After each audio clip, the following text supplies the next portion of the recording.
Today. Ladies and gentlemen, on behalf of President Mr. Hamaya Mazhar and TiE Lahore chapter team, I would like to welcome you all to exciting session by Faisal Sherjan on challenges of growth for brands and startups. Before I hand over the podium to Maruf Malik, who is the moderator for today's session, I would want to do a brief introduction to TiE Lahore chapter.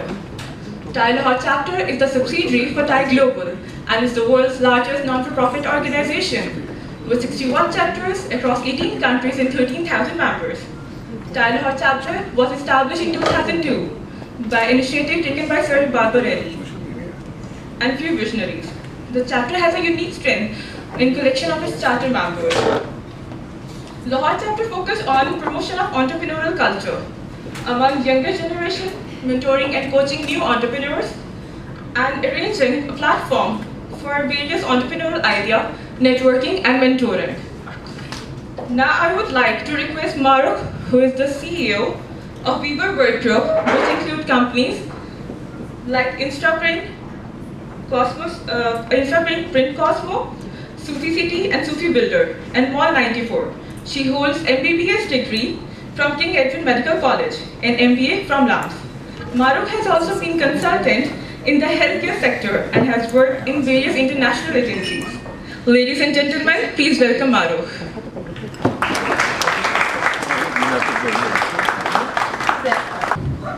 I hope you enjoyed today's session with Faisal Sherjan. He has been mentoring startups at the LAMS Entrepreneurship Center, and I'm delighted to welcome him here today amongst you, and hope and look forward to a very, very productive session today.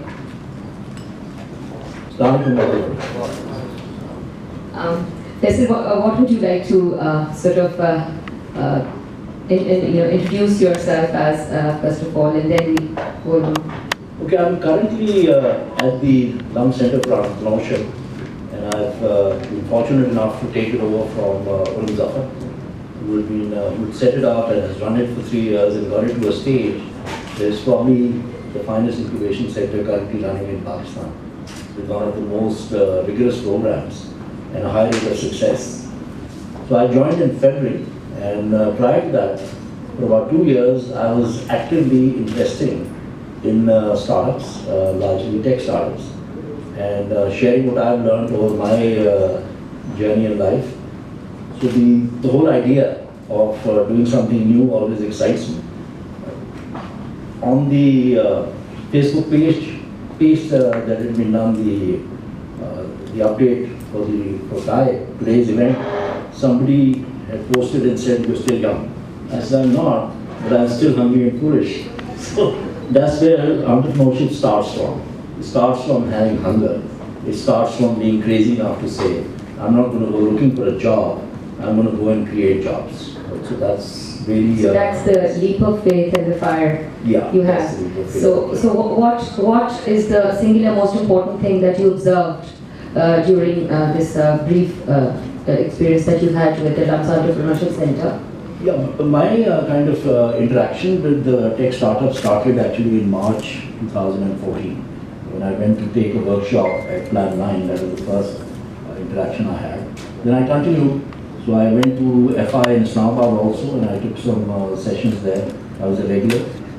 So I got into understanding. I mean, I've always had faith in youth anywhere, and I have a lot of faith, and I've seen a lot of potential in our own young entrepreneurs, graduates who are coming out of university, whether they are social sciences or technology, and basically steerage is required, mentoring is required, pointing them in the right direction is required, holding their hands till they begin to walk is required.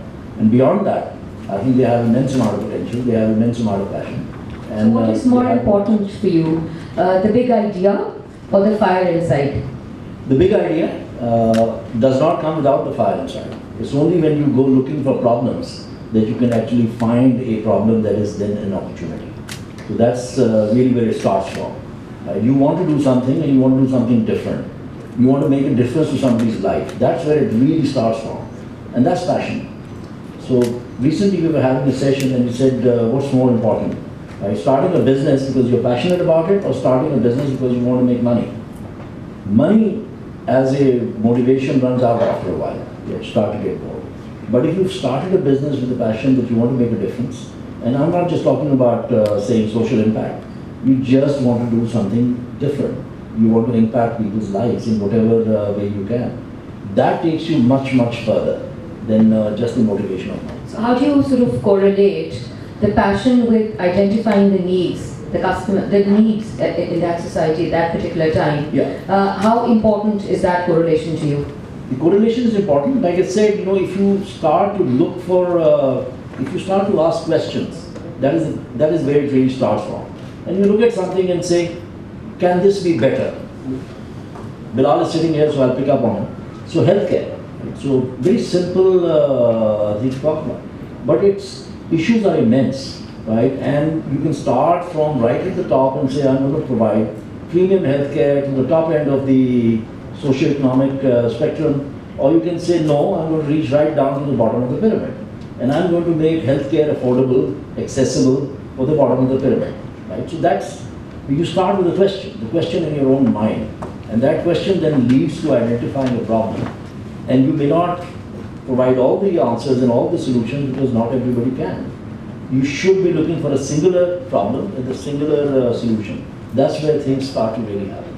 That's when magic starts. Do you help identify those problems, and then do you help do you help the incubators conquer those problems? How far do you think you have been able to do that? It depends. We are right now, we are preparing to induct the first cohort at the NIC Lahore, which is the National Incubation Center Lahore, and that will be inducted in October. So we're starting the process now. And we're opening up applications in about 4 or 5 days. And what we've done is we've identified 18 different problems that we could see which are immediate, which can be addressed and can be resolved.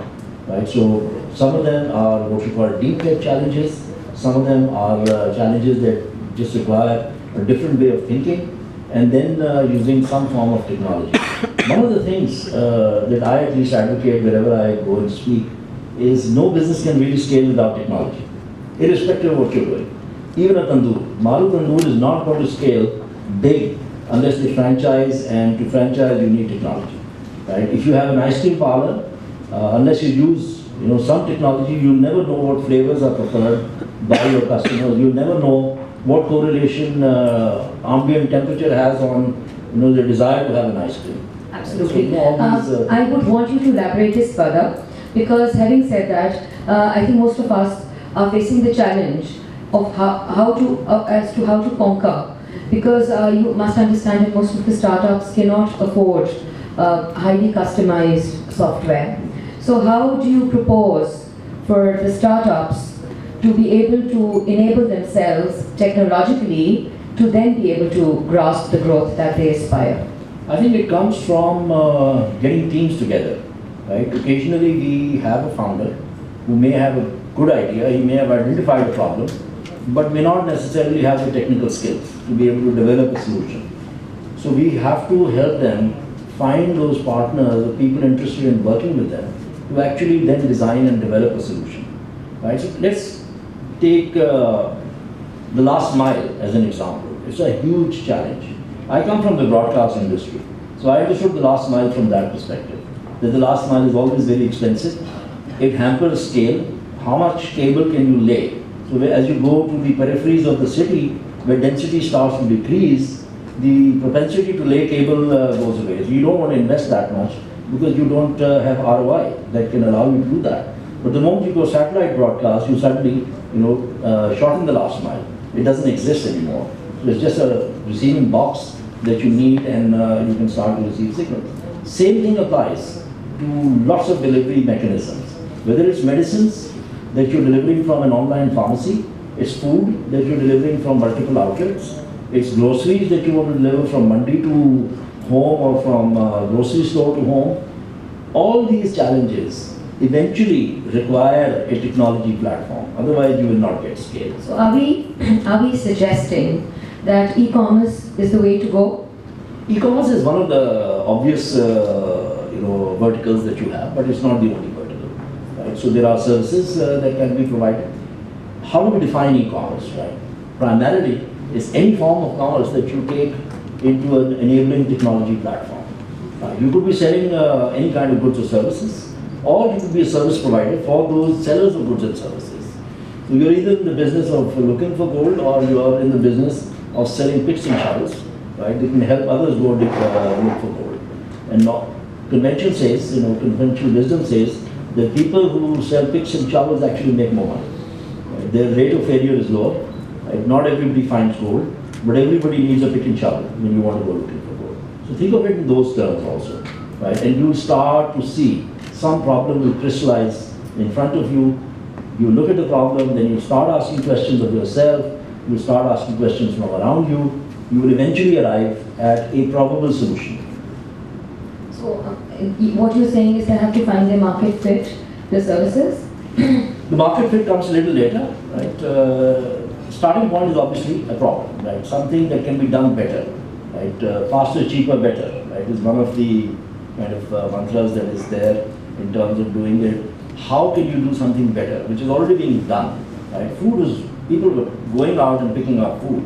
Now food comes to you, right? So you don't have to go out, you can actually order food, right? So that can come to you. Same thing with a lot of other services that's happening. There are so many solutions that we still need, right? We have a very large agricultural base. One of my disappointments so far, and we're going to change that, is there is very little in terms of agri-tech. People are not really thinking of what could happen in the agricultural space. So there is one, the agricultural space. Secondly, it's a rural community, it's a very large community. So if you reach a farmer, you're actually reaching a family of 5 or 6. So there are goods and services to be also sold to those people. Don't you think there's a contradiction that on one side you feel that technology is the only way to scale and enable, and on the other side, being an agrarian economy, we're losing out on agri-tech solutions because the farmer is obviously not even literate. No, that's actually incorrect. What the farmer needs, the farmer knows, right? So they already know it. There's a lot of extension work also being done. Plus, without precision agriculture, without agriculture, the application of technology, you cannot, you will not be able to meet the needs of a growing population. Right? We are, I think, most likely after the census, we're going to discover we are 220 million strong and not 180 million. So 40 million is being added. Water is a scarce resource. We are one of the countries that is already water stressed. By 2025, we are expected to be water scarce. So we'll have less water than we want. Currently, our farming practices use a lot of water. Right? We do a lot of wastage, runoff in terms of not being able to store, and also the manner in which we farm. Right? We are very wasteful with water. So a lot of work is being done. Right? I've been meeting people. I've even met an aerospace engineer who was with Boeing for 30 years, and then he ended up at SpaceX, and he's come back and he now wants to talk hydroponics, right? Because he was sitting with a team that was doing Mission Mars. And what are you going to do on Mars? You're going to grow vegetables of some kind, you're going to grow food. You're probably not going to take livestock there. So you'll most likely grow grains or you'll grow vegetables, right? In a totally alien environment. One of the things I've asked now at the NIC in Lahore, I've asked the architect and I said, we want a hydroponic garden, right, instead of the reception. So we just remove the reception desk, clear up that space, instead of a hydroponic garden. And the idea is to seed vines. And say, this is what you can think of. In a small little space, you can create a vertical garden, you can grow tomatoes.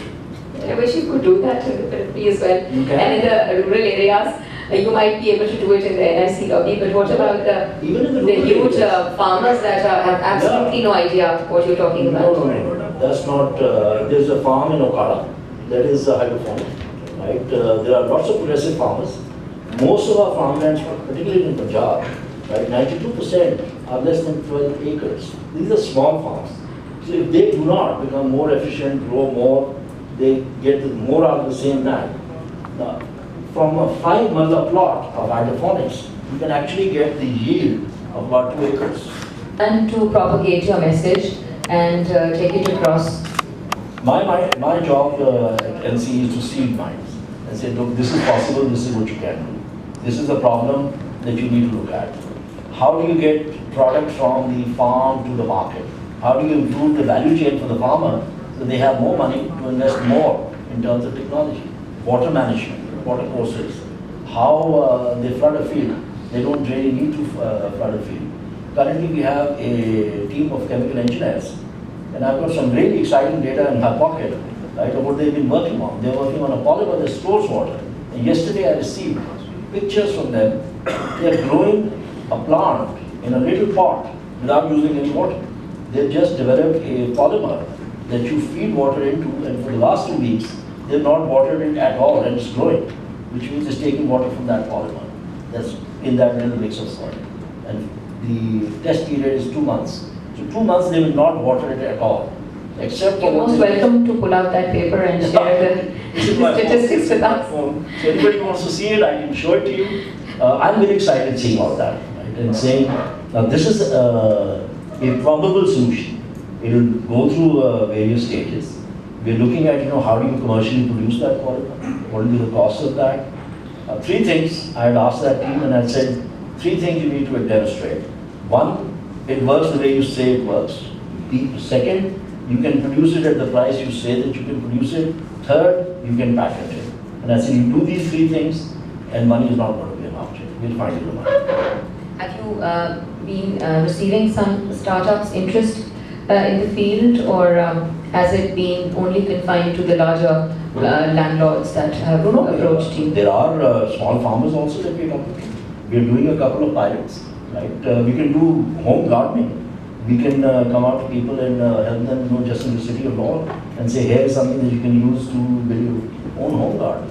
So that's one example, one area, agri. Right? Health is another big area. Education is a massive area. Right? We know 25 million Pakistani kids are out of school. That's an opportunity also. That's a problem. It's a big problem. But it's also a very big opportunity. Last cohort we had 4 edtechs, right? Companies that have developed technology for education. I was sitting with one just before I came here.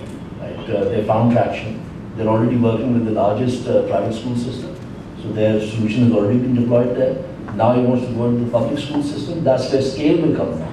Right? Because we're constantly told that the private is good. And does that make business sense for them too? Yeah. Because private schools are already quite expensive, and those that actually need help are marginalized. So how do you propose for them to make a business sense? Because the 25 million that are out of school are very marginalized children. All right. Now, the public sector, right, it's a fallacy. The public sector doesn't have money. Public sector has a lot of money. The government has a lot of money. Right? The question is how effectively that money is spent. Punjab Education Foundation gives 700 rupees per child, right, to NGOs and schools that take those children in. His solution costs you 20 rupees per child. Just 20 rupees per child. That's minuscule, right, in terms of the scale of things that you can actually look at. But those that are probably in Delhi do not have traction. As much as I know, those NGOs that are adopting schools at this price of 700 rupees have had traction. For example, CARE and Developments and Literacy, and all of those. How do you propose for a startup to enter this field? You have to go into partnerships. CARE doesn't have a solution that grassroots has. So actually grassroots is talking to CARE, and CARE is talking to grassroots and saying, we want to take our solution to a wider number of schools. I think CARE has 800 schools currently, and they are looking to adopt another 1,000 schools. That's not going to happen unless you have a technology platform. You simply will not be able to manage. So it makes a lot of sense, right, to be able to do that.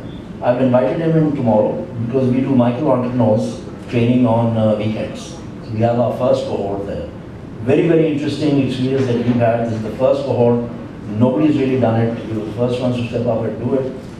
And again, the perceptions were that micro entrepreneur loans of up to 50,000. So what kind of businesses would you expect them to do? Maybe a girl wants a sewing machine and she's going to stitch stuff. A guy wants to set up a tire puncture shop or something. But it's not, we've been pretty surprised. So out of 31, we have 9 micro entrepreneurs who either have a school or who have an academy. 9 of them. And these are people who started a year ago, a year and a half ago. They haven't made any money, but they're continuing. Right? So they want to educate kids in their own little mohalla. So we are now helping them understand the whole process better, connecting them maybe with somebody like grassroots. They can then provide them a platform for teacher training, for delivery of content. Today he was talking to me and he said, I can get 100 tablets from one of the donors that he's been talking to, and he can give these, they're simple single room schools. Some of them are 2, one girl has stepped up and she's got 8 rooms. So she's got about 150 kids that she's educating, and she's charging very little, and she continues to do that. So there are needs of all kinds.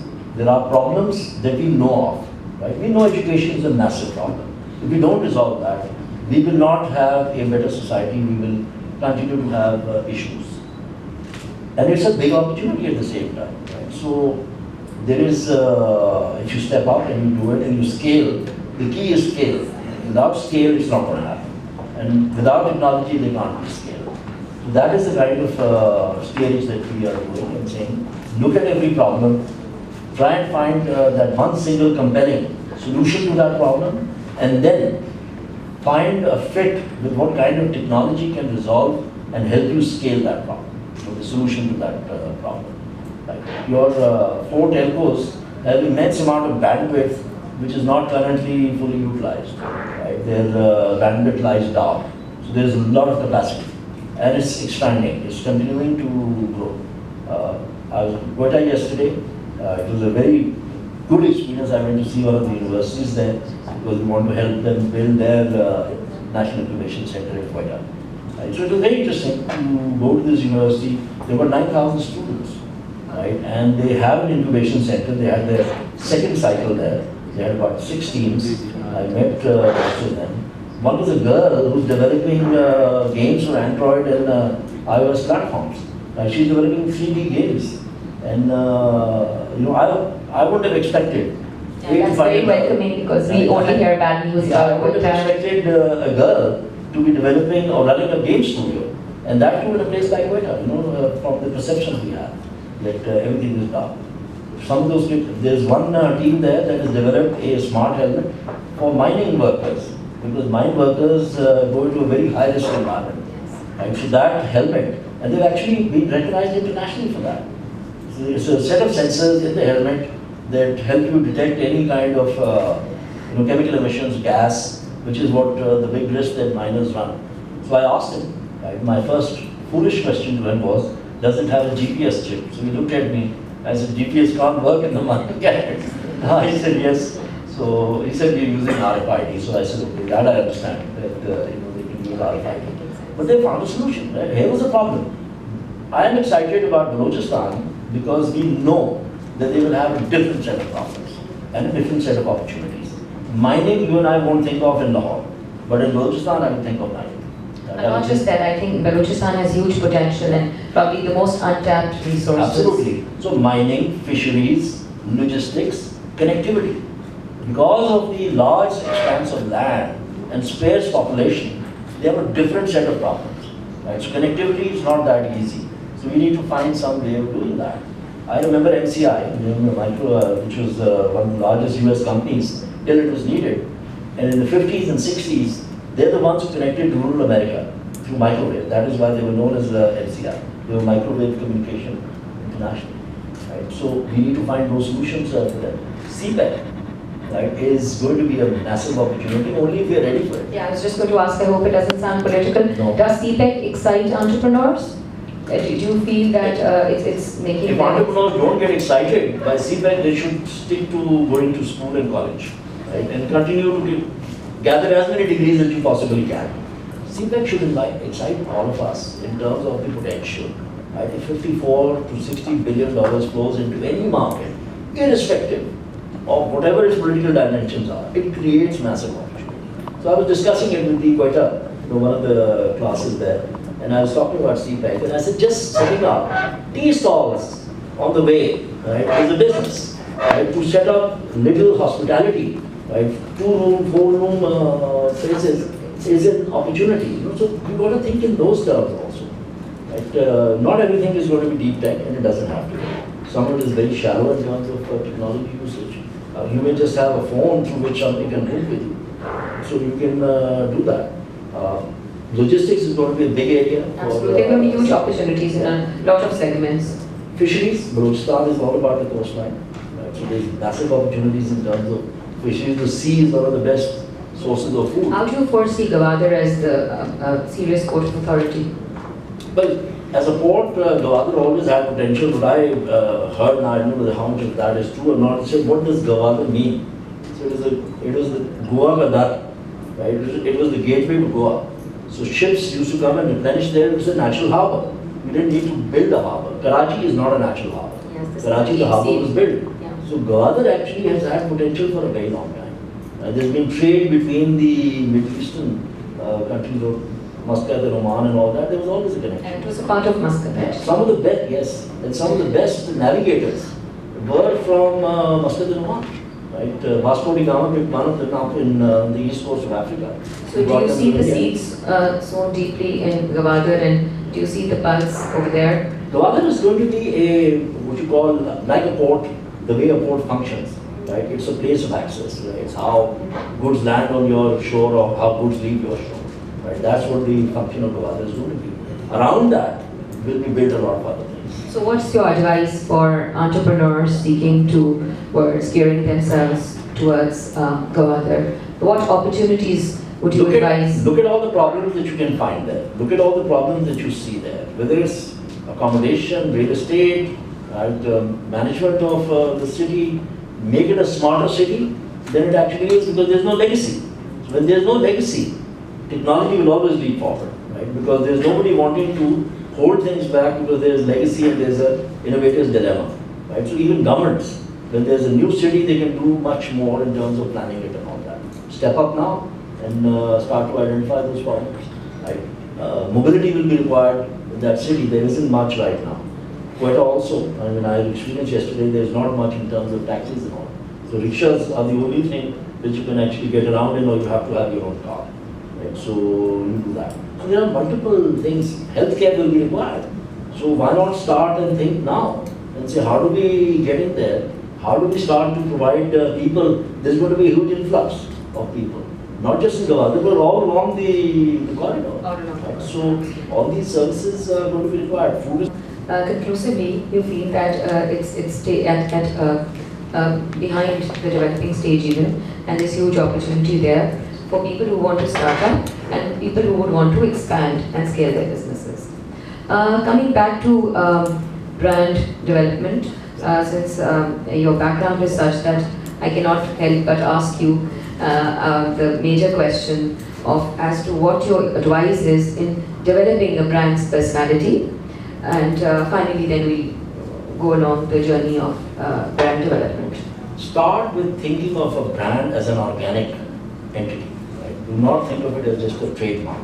A lot of people think a brand is just a trademark, it's just a logo. Right? That is one manifestation of a brand. I've always looked at a brand as a person. Right? So what are the three things that you can talk about any person? A physique, how they look. Right? Whether they're tall or short, or they're thin or they're rotund, their character, right? What kind of values they espouse, and the style, how they manifest those values. So a brand has all these three things. The physical side of the brand is the product itself or the service itself, what it is and what it delivers. So first of all, it's the image building. And first of all, identifying these key core values, right, or key components of what a brand should be. And associating those values and then to the identity of the brand. And then from that will emerge your first brand statement and saying, okay, I'm going to deliver healthcare, right, to people at the, let's say, the middle of the socio-economic grouping, right? So I've identified what so that's the positioning of the brand. That's a brand statement. We yes. talk positioning also. Positioning is perception, right? So from the brand statement, who is it for? What do we have? Right? How are we going to do it? Right? And what is the end result of it? The benefit. Normally we make the mistake that we think features are important. So we talk about the features of our brand. Right? We continuously propagate the features. When we talk to anybody, when we do any campaigning, when we put out any messages on any medium, we tend to concentrate on the features. People are not buying features, they actually buy benefits. And what it actually translates into for them. Is it not important to first tell them the features to sort of help them develop a Two things I've learned. A, features are for you, right, to help identify the benefits. And secondly, do not show your factory unless you want to sell it. Right? So, if you don't want to sell your factory, so you think you should draw the curtains and just have a front just end? talk about the customer, not your product. Again, the thing is where the focus lies. Does it lie on the customer, does it lie on the product? The product is being defined, created for a specific customer. So focus on the customer. And they're the ones who are going to help you grow your brand. They're the ones who are going to go and talk about your brand. So how much of it needs to be modified once you actually understand the customer's needs? In practice, how much have you seen it being modified from the original big idea? Good and strong brands get it right more or less the first time. Okay. They do, after 30, 40, 50 years, they may do a little revamp or a little redesign. But if you go back and you look at Coca-Cola's logo, the way Coca-Cola has been written, it's been there for close to about 100 years now. Right? They haven't needed to do that. The shape of the Coca-Cola bottle didn't need to change. Right? The can made it different. So strong brands don't need constant. So such is the importance of the brand development. Absolutely. So you have to get it right at the from day one. inception. At the inception, you have to get it right. Those who do not get it right the first time, you think go back and forth and create a lot No, of... because you made some basic mistakes as far as I'm concerned. Number one, you haven't identified your customer. Right? So every time I've had a discussion on a brand with anybody who's developing a product or service, the first question is, who's your customer? I say, what do you mean, who's my customer? My customer is women. I say, okay, how old is she? Now they start to think and say, she's most likely 18. Okay, so what's her name? Right? Give your customer a name, even if it's an imaginary name. So you start to crystallize and you start to create a definitive profile. Right? Where does she live? How does she commute? Where does she go? Does she study? Is she working? No? So as close as you get to the profile, Yes. would you be able to carve out your... because once you've business got plan? that right, then you're going to get your statement of your brand right. Then you'll be able to create the right identity for the brand. Then you will start to think and saying, how do I create the communication? To communicate this identity. So it's a process that starts with the customer. And is communication not very challenging for startups? Because most of us are over here to try and understand that, okay, they've built up an idea and now the big question is how to communicate. Because communication does have a price tag. Yes, it does. I read this morning an update. I don't know how many people over here know Talal burning. Anybody raise your hand? Know Talal burning? Okay, we know Talal. We all know Talal. So he had made an update. I think it might have had something to do with the Kareem campaign of the Rishta Wali auntie. Right? So his kind of case was that you have to do things different. Right? It has to be different. Yes. It has to be different because if you don't have a big idea in your communication, in the clutter, it will get lost completely. On mass media, it will get lost faster.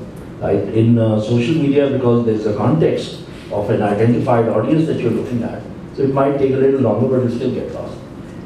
So he was actually referring to a style or a manner of communicating, and because initially he was involved with traveling, so he developed a manner of communicating. As an example, 9th of March, right, is International Women's Day.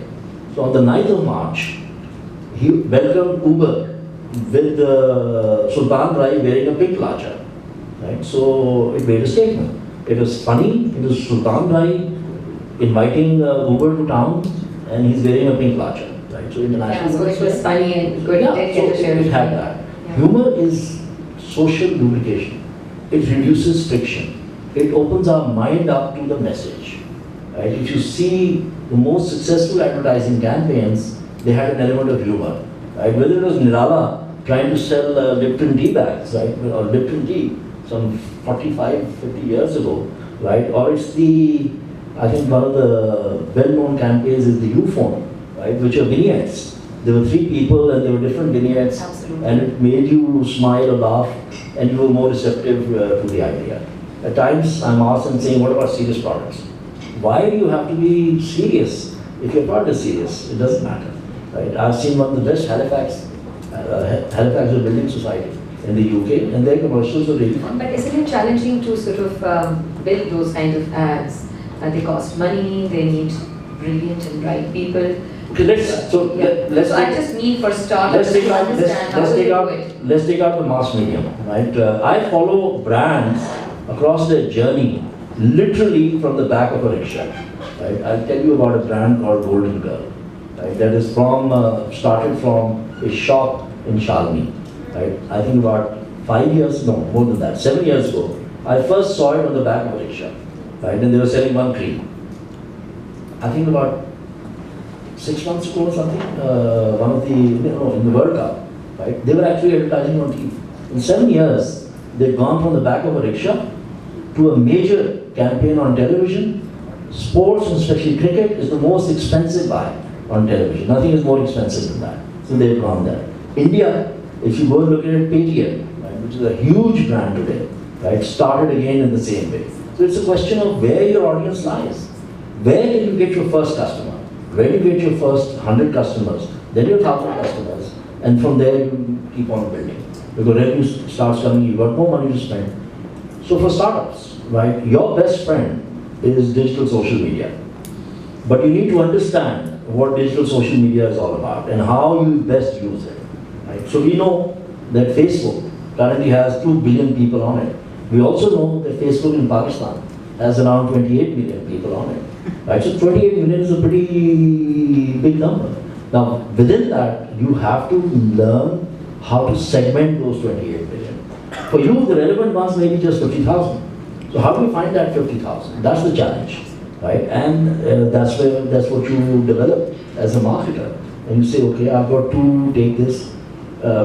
Yesterday, again, in a conversation, when we talk of Pakistan, we talk tele density, we talk mobile tele density. PTA tells us it's now 135 million subscribers, right? So you start to rationalize that and say, are those 135 million all my customers? No, they're not, right? So your customers may be just 1 million out of that. Absolutely. So you've got to segment your market and you've got to identify that. Social media and digital media allows you to do that much more than normal conventional media does. I mean, I come from broadcast, right? For many years I ran television channels. I was with the Young Group for 13 years, right? My job was strategy. I was constantly saying, raise the price, right? And they would say, why do you say raise the price? And I said, well, you're underselling. If your inventory is all sold, that means you've undersold, you've underpriced. So raise the price. And at the same time, I knew that the rating system is so archaic and old that it doesn't really give you the granular information that you require about a customer.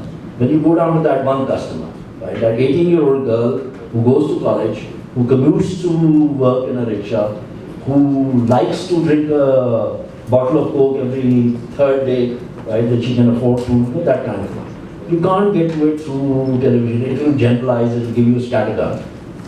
Digital social media gives you that ability to segment, right down to that last person, and be able to reach them. So it's far more effective. You need far lesser money to be able to do that. What are some of the challenges of social media marketing that you think? And do you think slowly and gradually too many brands will team up to the same audience? What are the challenges that you foresee? Brands in the same category and addressing the same kind of market segment are going to clutter every place. Right? You've got to find your point of differentiation. So how do you do that? Right? You do that with your brand personality.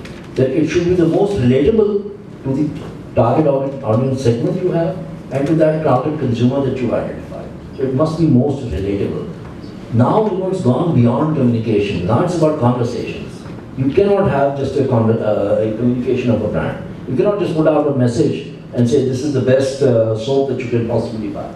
You now have to create conversations. We know that we are blessed with 6 senses. So how do we use those? We can see, we can hear, right? We can smell, we can touch, we can taste. And there's a 6th sense, which is perceptive. So what do you do, right? As an example, we did a campaign some time ago, and it was for a soap brand, and they had different flavors, not just aromas, but they had different flavors. So one of them was cucumber. So he said, well, how do you taste cucumber?